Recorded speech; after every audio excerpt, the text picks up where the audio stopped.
Hello, everyone. I'm Karen Quinn, the testing mom. And today I want to take you through a little primer on MAP scores and how to understand them, how to translate them to grade level. So I think you'll find this very interesting if your child has been taking the MAP test. Okay, I'm going to share my screen and we will get started. All right. So this is a reminder. You may have seen another one of my webinars where I go into detail on this. So there's going to be a little bit of review, but then I'm going to talk about some new things. So here we go. So remember, if you have listened to any of our other webinars on this, the MAP test is a little different from other standardized tests in that what you end up with is a score that is expressed as an RIT or RIT score. That stands for Rasch Unit, which is the person who created this way of measuring for tests. And you get that instead of a grade level score. So what is the RIT value? What does that mean? Well, it's the level of difficulty of a question. So here is a chart that goes through for kindergarten to second graders at different number levels. This is the lowest, the easiest level of question, which is just how many superheroes are there. But then at this level, the next one, which is just look at the coat racks, choose the coat rack that has the fewest coats. So it's a little bit harder level. And then each one gets a little bit harder, all the way till we get to the end. And these are bands. And within each one of these bands, here we're just looking at numbers and operations.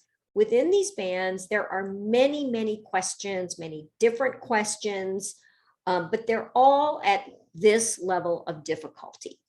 And they have these charts for all of the areas that the MAP test covers. So here we are for K to 12, numbers and operations. This is measurement and data. This is geometry. So there's different areas where your child will get a score. And if your child, let's say, it gets a 165, and there's somewhere in here, what that means is that at least 50% of the time they're able to answer a question at this level. Sometimes they can do harder questions, and sometimes they need to do easier questions, but this is about where they fall in the level of difficulty of questions that they are able to handle. And even though they can do harder questions, some harder questions, if they fall somewhere in here, they might need instruction in order to be able to handle them. So you can't just assume that, let's say they're at 170, we can just, start working at a higher level, because they may not yet know how to do the questions at the higher levels. But this is the level of difficulty in which they can handle, and it would be the same. They would get a score in this category and a score in this category. Now, here's another just example to show you. This is under language usage, and this is language usage editing for grammar and usage, and this is language usage editing for mechanics. And let's say your child is 215 in grammar and 219 in mechanics. This is the level of difficulty of question that they're going to be able to handle 50% of the time. And you can look at it closely, just realizing that there's, like I said, many, many different examples of questions at this level, but they have determined where questions fall in terms of their difficulty. And when your child takes a test, this is the level of question, but it'll be all different kinds within maybe grammar, but it will be all different kinds of questions at this level of difficulty. And you might have seen me do this before, but this comes from the NWEA MAP people, and they show how the test works. And as you know, this is a test that it's different from a lot of tests in that they'll start the child, let's say, at their own grade level, and they'll give them a question. And if they get it right, their next question is going to be harder. And if they get that one right, they're going to get their next question. But if they miss that one, then they get an easier question. And if they miss this, they're going to get another easier question. And if they miss it again, they're going to get another easier question. But look, they got this one right. So now they get a harder question. Oh, they missed it. So now they get another one that's easier, but they still miss it. And then, they go down. This is called an adaptive test. It actually adapts to how your child is doing, the level of difficulty. And because all those questions have been categorized by level of difficulty, they're able to serve up easier or harder questions depending on how your child does. And so this child who started, let's say, this is a math type of question, and they're starting at about the 218 level, which is at the grade 6 level. And they're going up and down until finally they're starting to get them right a lot. And so maybe this child averages out at, somewhere near 218, maybe a little lower, maybe 215, something like that. But that's how they come up with what your child's score is. It's by giving them different questions depending on whether they get it right or they get it wrong, until they have sort of settled on the level of difficulty your child can handle. And that is their RIT score, and that's just where they are in their current achievement level. Okay. So the interesting thing about the MAP test is that we use these RIT scores to see how the child does over time. So this is a child, and I don't know if this is a math or a language score, but let's just say it's their math scores. And you can see that their math scores kind of, here they are in the winter, and they've learned more. And now in the spring, they're doing better. But they've had summer now and they didn't work as hard, so their score went down. But then now they're back in school, they're getting into the swing of things, and their score goes up. So you can actually track a child's scores over many, many years. And the thing to know about the RIT scores and the scores for the MAP test is that grade level doesn't really matter. Your child's RIT score is just based on the level of difficulty of question they can handle. So you can have, let's say, a 4th grader and an 8th grader with the same RIT score in language, for example. And it doesn't matter that they're in different grades. They're both able to handle questions at a particular level of difficulty 50% of the time. And that's what this is telling you. By keeping it consistent, the advantage of that is it just kind of makes it easy to track one student's achievement within a school year and then across many school years. You can see how their achievement goes up, hopefully over time, which is what we want to see. Okay, so I want to just give you a little more information about these charts, these that lay out the level of difficulty of questions. So for math, there's 3 different charts with different types of questions. So there's a chart for kindergarten to 2nd graders, a special chart for 2nd to 5th graders, and a chart for 6th grade and above. And so you've got this here. I wanted to show you, this is all, they all have operations and algebraic thinking, right? So here's kindergarten to 2nd grade. And this is, it starts with much easier, much more basic questions. And it goes all the way to 191, which is about at the 3rd grade level, even though it says it's for K to 2, you've got some 2nd graders who are above their own grade level, right? So they can test above grade level within this test. And 191 would be considered grade 3. Now here we have grades 2 to 5, And so the questions are a little bit harder. And even the 191 question, if you were to compare this question to this question, this is about the same level of difficulty, but it might be a little bit different because it's designed for a second to a fifth grader. So they don't always get the same types of questions in these easier to harder tests. And then here is the same operations and algebraic thinking for sixth grade and above. And it starts at 201 and it goes all the way to 250, which is grade 12. So these are the three different math charts, and all of math has three different charts. And then for reading and science, there's two charts. There's a kindergarten to second grade for reading and science, and there's a third grade and above for reading and science. And language starts at second grade. It's one chart, second grade and above. So there's different charts, and if you want to go to this location, you can actually see the charts for every grade level. This is the URL where they've laid out all of the different types of questions and levels of difficulty for each of the subjects on the MAP test. So here is an example I just want to show you of two things. One is here, your child actually gets their score immediately after taking the test. So they might see something like this right after taking the test. And they can see that in operations and algebraic thinking, this was their score. It was 220, and that's right in the goal range that the teacher might have set for the student. Numbers and operations, this is their score, so they get it immediately. Then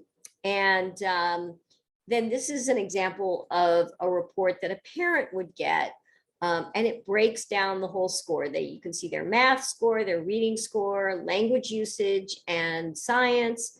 And you can see that within language usage, they do break the score down into all of the areas. Let's see, so you'll be able to know if your child is going down, if you're following what their growth is.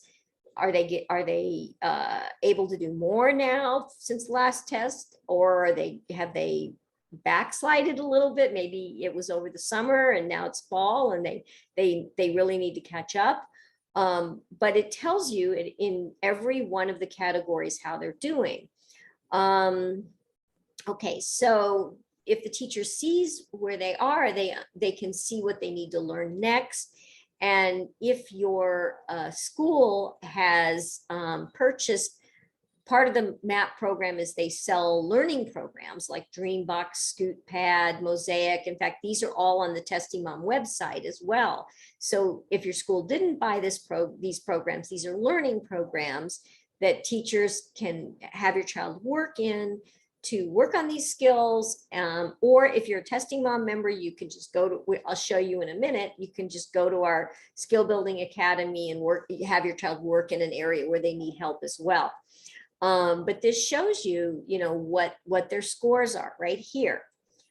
Now what I want to do is kind of help you understand, well, if I get this RIT score, maybe what I want to know is my child at grade level? Are they behind their grade level, above grade level? I don't know. Well, here's how you find out. These are charts that the people that publish the MAP test, they put these out. You can find these on the internet. We'll put these are on the Testing Mom website. They're going on the website right now, as a matter of fact, as we speak.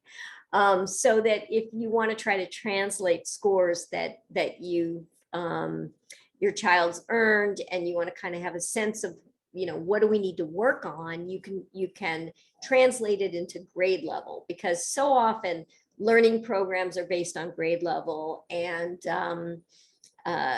certainly our program is, a lot of our materials are based on grade level, and you want to know what grade level they're in. So in fact, we just saw, let's just look back, we were just at here, this child is at 220. So here we are, this child was at 220 for language. So that means they're at the 7th grade level right here. Let's see, let's go back here. This child in math is at 213. So where is 213? 213 is like at the 6th grade level right here. So you can easily just use the charts that the NWEA MAP people put out and make that score translation. And that'll just help you understand where your child is, not only with a RIT score, but also just with their grade level score, okay? Now, the next question that a lot of people ask is, well, what do I do with this information? Because it can be a little bit confusing. The first thing is, you know, if you look at your child's MAP scores, you want to know, are they going, you want them going up, okay, over time. And so if your child hasn't been improving, talk to their teacher and you want to ask them, well, what do we need to do to offer them support? If they're, let's say, going down, or maybe their scores just aren't as high in a particular area and you want to give them help, find out from the teacher what you need to work on with them. You know, and I can show you on the website where we have areas that you can go to help them beyond just doing practice tests. Now, something that's a little bit confusing is that a young child might get a score that's above their grade level. So does that mean that you should, let's say a 4th grader is testing at the 8th grade level. Does that mean you go to 8th grade questions to practice with? Not necessarily. So I'm going to read to you, this is off their website, and I just took it off here because I think it says it very clearly, and it's very helpful to get this information. And so here's what it says. The RIT scale is a scale of item difficulty, and it is grade independent. We've talked about that. A 2nd grader and a 7th grader with the same RIT score are both answering items of the same level of difficulty. So it is possible for a young child to score the same as a 7th grader. However, when testing, the item content seen by the 2nd grader will be different from the item content seen by the 7th grader, because the content that's included in the K-12 test is different from the math content included in the 6+ test. So the math content included in the K-2 test, for example, basic concepts of arithmetic, is much more basic than the content in the 6+ math test. That has probability, statistics, and algebra, and the younger kids don't have that. The 2nd grader with the high RIT score is probably responding to very difficult items of basic arithmetic, but you can't infer anything about their achievement in the content areas not tested by the K-2 test. So then they go on to say, in general, a student should be assessed on the version of the MAP growth test that's consistent with the content in which they're being instructed. Therefore, if a high-performing 2nd grader has adequate reading fluency to complete the MAP growth 2 to 5 test and is receiving instruction in advanced content, then consider having them take a more advanced test. Well, what does that mean? Well, let's say you have a 4th grader who maxes out at 230 in math. Let me just go back to that. Let's see, where did we have that? Those scores. No, not there. Sorry. I'll find it. Okay, here. Okay, so let's say here your 4th grader took the math test here and they scored 230. They maxed out. The recommendation is that you ask the school to give them the harder test. See if your school will give them the 6+ test. Then if your school does, you'll have a better chance. They've maxed out here. So where are they? Are they, you know, significantly higher, a little bit higher? So try to see where they might test if they take the harder test. That will be very, very helpful in knowing what they should be working on. Now let's say your child maxed out on a particular MAP test that they took, but they have not taken a more advanced MAP test. The recommendation is when you do practice questions, so let's say you've got a second grader who's at fourth grade level in something. Rather than going to fourth grade math questions to practice with, take your second grader and first of all, do the second grade practice questions. Make sure that they know how to do all the questions at that level. Because remember, they're getting 50% right at whatever level they've scored in. But you know, make sure they're doing their grade level, then maybe go to the third grade level and see how they do. There may be some material in the third grade level that they just have not been instructed in yet, and they may not be able to do it. So getting a high MAP score and having it translate to a higher grade level doesn't necessarily mean that your child can handle all the material at that higher grade level. Okay, so just, you know, start maybe with the grade level they're at to do your practice. If everything's really easy for them, go to the next grade level. And they ought to be able to do a lot of it, maybe all of it. If so, you can keep going. But don't assume that they can handle the higher grade level at which they may have tested because they may not have been instructed in all the material. So I want to just show you one other thing. Okay, so let's say you're on the Testing Mom site and you have a fourth grader, let's say, and your fourth grader scores at the fifth grade or even the sixth grade level on their test. Just maybe you might start with, you know, questions at their level, just depending on what their score was. Let's say this is a grammar test, so you could try it. If they're getting everything right, you say, okay, this is definitely too easy. Let's try fifth grade. And then try fifth grade and see how they do. And you can work with material at the higher level. But you may find, like I said, there are things that maybe they haven't learned yet, and so some instruction may be needed. But you know, if they're doing really well with all of this, you know, you can keep going if they're able to do it. And you're probably going to find things they haven't yet been instructed in. So you may have to stop and help them or give them the instruction that they need. The other place you can go on the website that's very, very helpful is go to the Skill Building Academy. And this is where it is. It's just right here. These programs are the ones that you need to ask us for a login, and we'll give you a login. And the reason you have to get the login from us is because once they start working in these programs, it follows, you know, where your child is, their level. Many of these programs are adaptive, just like the MAP tests. So they figure out what your child's level is, and they serve up questions at their level.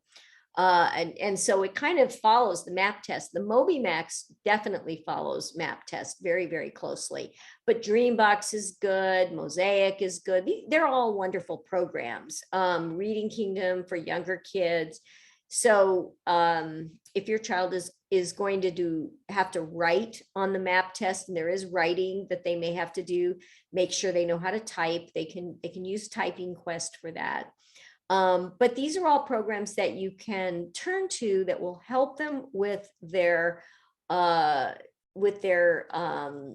instruction. And I put them in this presentation. You can see right here, I kind of circled the ones that I think are the best for learning for the MAP test, which quite a lot of them. And a lot of them actually, if your school subscribes to many of these programs, probably through the MAP organization. So we do too. We're an accredited program. And then the other thing is just to remind you, if you feel like if your child is ahead and you want them to get instruction, we can certainly support you through tutoring. And if they're behind in any particular area that you discover when they take the MAP test, just let us know. We can also support your child that way. So I hope you found this helpful. I know it's a little bit tricky to understand the RIT scores versus the grade level scores, but I just wanted to try to explain it to you as best I could. And I hope you find it helpful. And if you have questions, just reach out to us at help@testingmom.com, and we're happy to answer all of your questions. So thanks.